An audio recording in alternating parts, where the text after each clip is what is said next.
السلام علیکم، آداب دوستوں۔ آج ہم آپ سب کو 3 دلچسپ واقعات سناتے ہیں کہ جو زندگی میں بڑے دلچسپ ہیں۔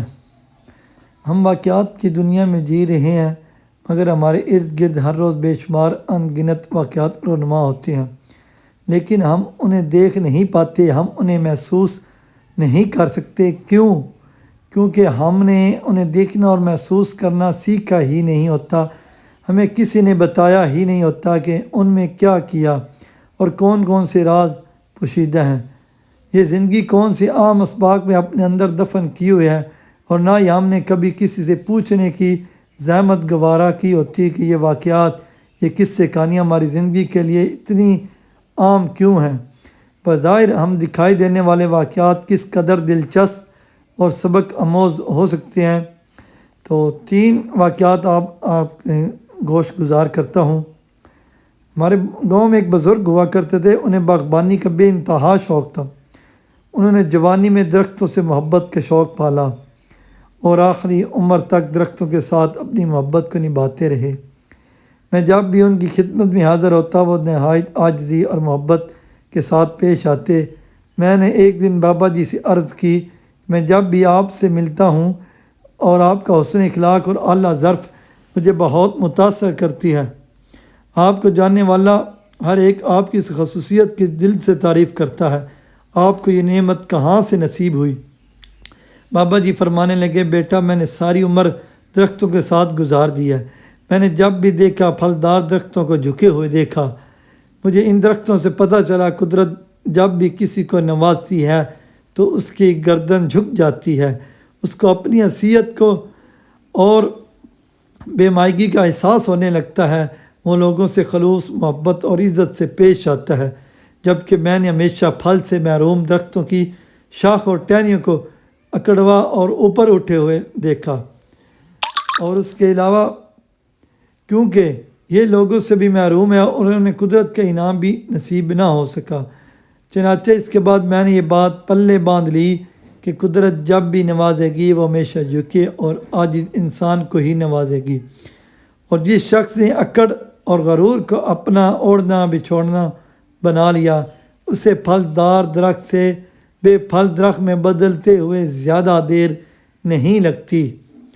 جناب والا، یہ آج کل اگر ہم اپنے آس پاس یہ سب لوگوں کو دیکھیں تو یہ بڑی ہی میں نے رکھتی ہے چیز کہ ہم ہر ایک کے ساتھ اکڑ ملتی ہے۔ اکڑتا ہمیشہ مردہ ہے۔ جاندار چیز اور احساس والے لوگ کبھی اکڑتے نہیں، اور اکڑ اور غرور رب کو پسند بھی نہیں۔ دوسرا واقعہ بھی بڑا ہی دلچسپ ہے کہ ہم سب خوشی کو ترستے ہوئے لوگ ہیں۔ ہم نے زندگی میں اتنی محرومیاں دیکھی ہیں کہ ہم شکر کرنا بھول گئے۔ ہمارے پاس بہت ساری چیزوں کی موجودگی بھی ہمارے لیے خوشی اور شکر کا سبب نہیں بن پاتی، حالانکہ خوش کیسے رہا اور شکر کیسے ادا کیا جاتا ہے۔ ہم عورت سے سیکھتے ہیں کہ جو روزانہ رات کو سونے سے پہلے اپنے دن بھر کی خوشیاں ڈائری پر درج کر لیا کرتی تھی۔ وہ لکھتی ہیں کہ میں خوش ہوں، میرا شوہر تمام رات زوردار خراٹے لیتا ہے کیونکہ وہ زندہ ہے۔ ایک عورت یہ اپنا واقعہ لکھتی ہے اور کہتی ہے کہ کیونکہ وہ زندہ ہے اور میرے پاس ہے، میں خوش ہوں کہ ہر مہینے بجلی بل اور گیس کا اچھا خاصا بل ادا کرنا پڑتا ہے، کیونکہ یہ چیزیں میرے استعمال میں ہیں۔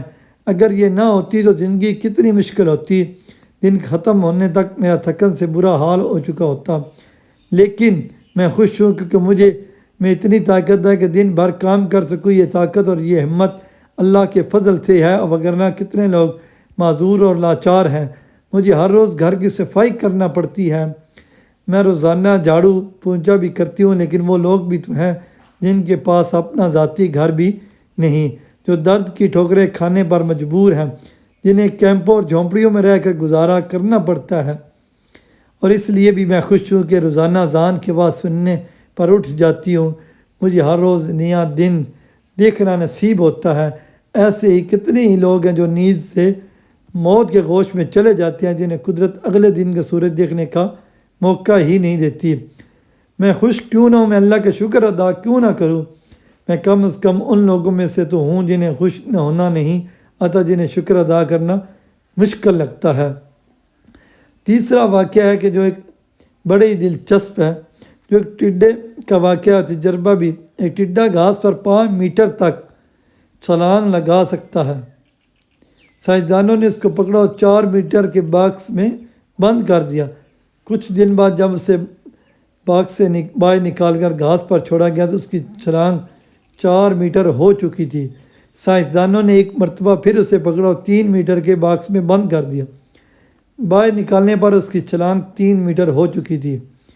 اب کی مرتبہ اسے 2 میٹر ڈبے میں بند رکھا گیا اور ایک وقت ایسا بھی آیا جب اسے چھوٹی سی ڈبیا میں کچھ عرصہ قید کر باہر نکالا گیا۔ وہ چھلانگ لگانا بھول چکا تھا۔ اس تجربے کے بعد سائنسدانوں کو معلوم ہوا جس طرح ایک ٹڈے کی صلاحیت کو محدود کیا جا سکتا ہے، اس طرح انسان کی صلاحیتوں، اس کی خواہشوں اور اس کے ہنر کو محدود کیا جا سکتا ہے۔ آپ بس اس کی سوچ کے باکس کو چھوٹا یا بڑا کر دیں۔ جب بھی اپنے ذہن کو پیسہ کمانے کے کام پر لگا دیں گے تو آپ کا ذہن پیسہ کمانے کے طریقے کھوجنا شروع کر دے گا، اور ایک وقت ایسا بھی آئے گا جب آپ کے اندر خواب کی حقیقت میں بدلنے کی صلاحیت موجود ہوگی، لیکن اگر اس ذہن کو بجلی گیس کے بلوں تک محدود کر دیا جائے یا بس بچوں کے خرچوں، اسکول کی فیسوں کی فکر کرنا شروع کر دے تو ظاہر سی بات ہے کہ آپ بلوں اور فیسوں تک کی چھلانگ لگا سکتے ہیں۔ گویا ہم کہہ سکتے ہیں، ہم جیسا سوچتے ہیں ویسا ہی بن جاتے ہیں۔ کنویں کا مینڈک بننا ہے یا ترقی کی راہ میں حائل خلیجوں کو پاٹنے والا، یہ فیصلہ آپ نے خود ہی کرنا ہے۔ میرے دوستوں، یہ 2-3 واقعے جو میں نے آپ کے ساتھ شیئر گزار کیے، عمر فاروق صاحب نے بہت ہی خوبصورت لکھے تھے، اور اس میں جو اصل چیز بات کیا ہے، ایک انسان اپنے ارد گرد روز چیزوں کو محسوس کرتا ہے، اور ہمیشہ اکڑنا مردے کا کام ہے، اور عاجز لوگ اللہ کے حضور جھکتی ہیں، لوگوں سے جھک کر ملتی ہیں، اور ان کے اس میں کوئی یہ چیز نہیں کہ وہ جھک رہے ہیں اور ان کی عزت کم ہو رہی ہے، یہ بالکل غلط بات ہے، ان کی عزت بڑھ رہی ہوتی ہے۔ دوسرا، ہمیشہ خوش رہنا چاہیے، اور خوش ہی زندگی اچھی رہتی ہے۔ اگر خوش رہیں گے تو خوشیاں بانٹیں گے، لوگوں کے ساتھ اپنے رویے کو اچھا رکھیں گے تو آپ کے لیے بہت زیادہ بہتری کی گنجائش ہے، اور آپ ایک اچھے انسان اور اچھے کردار آپ کی پہچان ہوگی، تو بہتر ہے کہ آپ ایک اچھا انسان اور ایک اچھا شہری بن کر اپنے معاشرے میں اپنا اچھا کردار ادا کریں اور خوش رہیں۔ جو تیسری بات تھی کہ انسان بالکل جس چیز میں اپنے آپ کو محدود کر لیتا ہے، جس طرح آج کا وقت ہے، ہمیں اپنے آپ کو محدود نہیں کرنا چاہیے، بلکہ اللہ کی اس خوبصورت زمین میں نکلنا چاہیے۔ بہت سارے مواقع ہیں جو آپ کا انتظار کر رہے ہیں، جو آپ کو دیکھ رہے ہیں، جو آپ کی طرف دیکھ رہے ہیں، آپ کب آپ ان کی طرف آتے ہیں اور کب آپ نئے قدم اٹھاتے ہیں۔ یہ آپ نئے قدم اٹھائیں گے اور آگے بڑھیں گے تو انشاءاللہ ایک دن کامیابی آپ کا قدم چومے گی، اور کامیابی انشاءاللہ آپ کا مقدر بنے گی۔ اور یہ چند چیزیں تھی جو آپ کے ساتھ شیئر کی، اسی کے ساتھ اجازت چاہوں گا۔ اللہ حافظ۔